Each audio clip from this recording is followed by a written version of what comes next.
Hey there viewers, welcome back to our channel.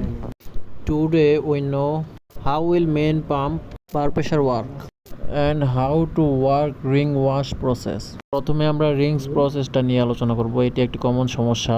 Wash বা machine wash কাপড় সম্পূর্ণভাবে complete হয়ে গেলে এটি দিতে গেলে ফংস মেশিন FC30X কন্ট্রোলারের সেটিংয়ে যেয়ে রিংস ওয়াশ দিতে হবে।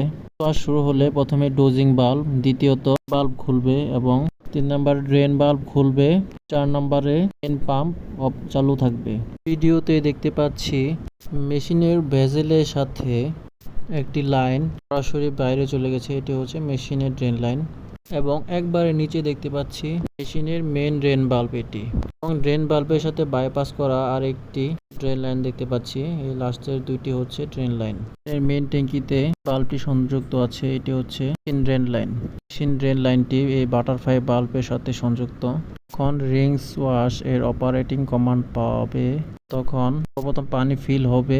এটি সাধারণত 10 মিনিট সময় বা 20 মিনিট সময়ের মধ্যে হয়ে থাকে। সর্বপ্রথম ট্যাঙ্কিতে পানি ফিল হবে, কিছু 30% পানি ফিল হওয়ার পর মেইন ট্যাঙ্কির ড্রেন বাল্বটি খুলবে, কিছুক্ষণ পর বন্ধ হবে।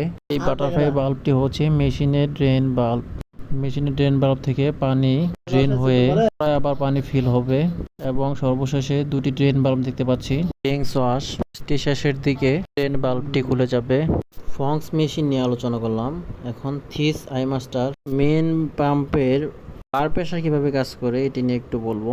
পাম্প চালু থাকা অবস্থায় মনিটরে 90 থেকে 95% সেট করা থাকলে 0.50 বারের উপরে থাকবে প্রেশার। মূলত মেন পাম্পের বার প্রেশার। এই বার প্রেশারটি কমে গেলে বুঝতে হবে অটো ক্লিনার ডিভাইসটি ঠিকভাবে কাজ করছে না। মেন পাম্প হয়ে এই অটো ক্লিনার ডিভাইসে পানি প্রবেশ করে সরাসরি মেশিনে চলে যায়। অটো ক্লিনারে ময়লা থাকলে অথবা মোটর না করলে মেশিনের বার প্রেশার কমে যাবে। অটো ক্লিনারের মাধ্যমে এটি নজলে বার প্রেশার যাবে। মেশিনে যখন সম্পূর্ণ হাই প্রেশার থাকবে এই বামে বার প্রেশার শো করবে। ডিস মেশিনের রিংস ওয়াশ বাল্বের সাথে যে ফিল বাল্ব দেখতে পাচ্ছি, ফিল বাল্ব খুলে কিছু পানি নেওয়ার পর নির্দিষ্ট যে সময় সেট করা থাকে ওই সময়ের ভিতর পানি নেবে এবং পানি ড্রেন হবে। মেশিনের মেন ড্রেন বাল্ব ওপেন হবে। ড্রয়িংটিতে দেখতে পাচ্ছি পিএলসির 0A8 8 নাম্বার টেবিলের 10 নাম্বার তারে ইনার আইসোলেটিং ফ্লাপ লেখা।